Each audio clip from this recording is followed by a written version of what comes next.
And we're back with what is expected to be another wild day at the Sean Combs trial, with potentially 4 witnesses taking the stand.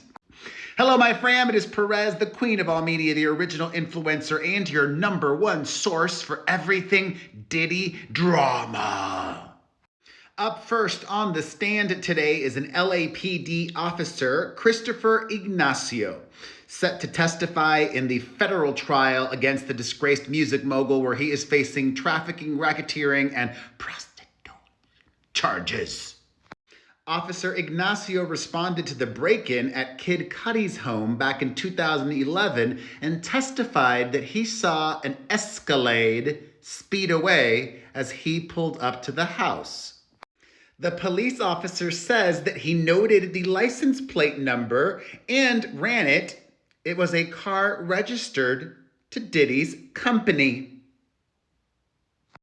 About 15 minutes after arriving at Kid Cudi's house, this same LAPD officer noticed the Escalade driving back slowly, about 10 to 15 miles per hour.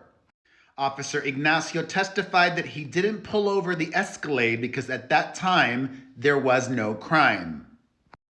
During cross-examination, the officer testified that there were no reports made to him at the time that this was a robbery or that Kid Cudi felt his life was threatened.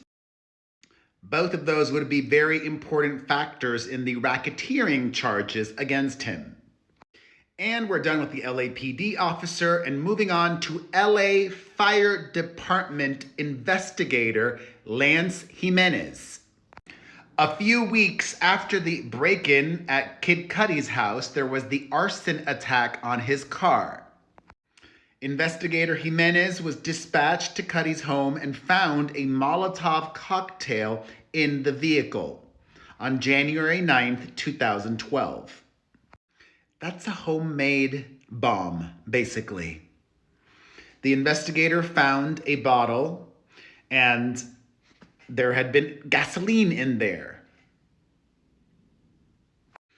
The LA Fire Investigator testified that the handkerchief that was tucked into the bottle helped to prevent a worse incident because it was a real fancy handkerchief. The firebombing would have been worse had the perpetrators used more basic materials.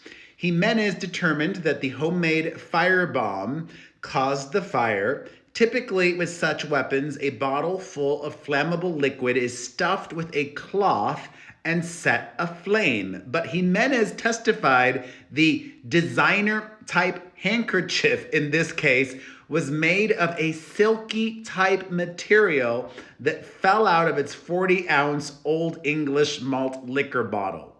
As a result, the bottle didn't explode and the gasoline didn't disperse. Had the bottle broken as intended, Jimenez said the damage to the car would have been far worse, and fire could have spread. And here's where things went nuclear today.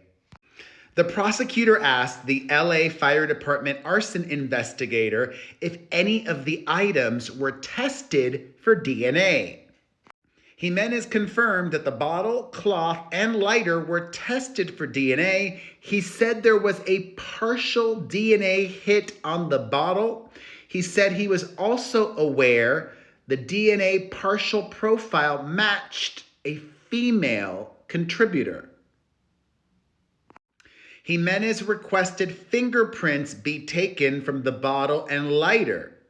There were fingerprints also taken from the Porsche, but he testified he does not know the results. Why? Jimenez testified that fingerprint cards taken during the break-in from Kid Cudi's home were destroyed in August of 2012.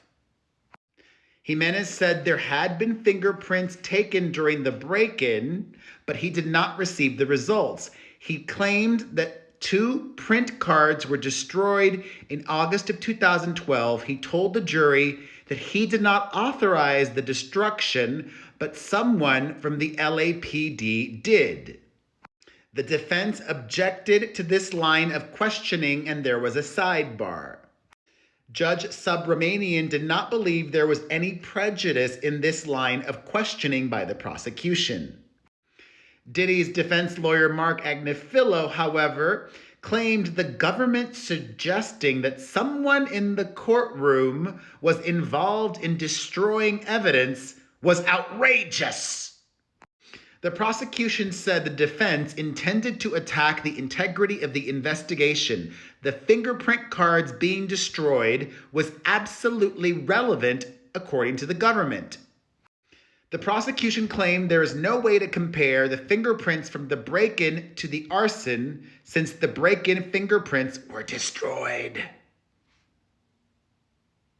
The defense requested a few minutes to determine what remedy they will ask for. The court took a short break, and then this bombshell. Diddy's legal team today made a move for a mistrial. The defense moved for a mistrial based on prosecutorial misconduct. Diddy's defense said that the first few questions the government asked Jimenez appeared to be fine, but then the prosecution continued asking more questions about it being unusual, the fingerprints being destroyed.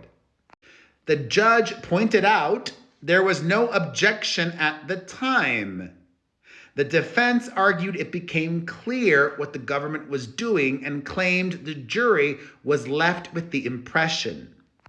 Diddy's defense argued there was no reasonable basis for these questions other than to plant the idea that Combs ordered the fingerprints destroyed. That seems highly likely. Yeah. The government claimed a mistrial was unwarranted and argued there was a good faith reason for the questions. Judge Subramanian said he intends to strike Lance's testimony about the fingerprint cards being destroyed and instruct the jury not to consider it during the case. According to the prosecutors, it was appropriate to explore why certain steps were taken in the investigation. The government said the judge's instruction for the jury to disregard should be sufficient. The judge then denied the defense's application for a mistrial for the reasons stated by the prosecution, pointing out there were no objections to questions until the last 2. Diddy's defense wanted the judge to tell the jury that the government's questions were improper. However, the prosecution said the best way to correct would be to instruct the jury that nothing is to be inferred from the destruction of the fingerprint cards. Judge Subramanian decided he would tell the jury that the questions about the destruction of the fingerprint cards were irrelevant to this case and not to be considered. And it should be noted that in long federal cases like this one, requests for a mistrial are common. And we've still got much more to get through today, but first, some happy news.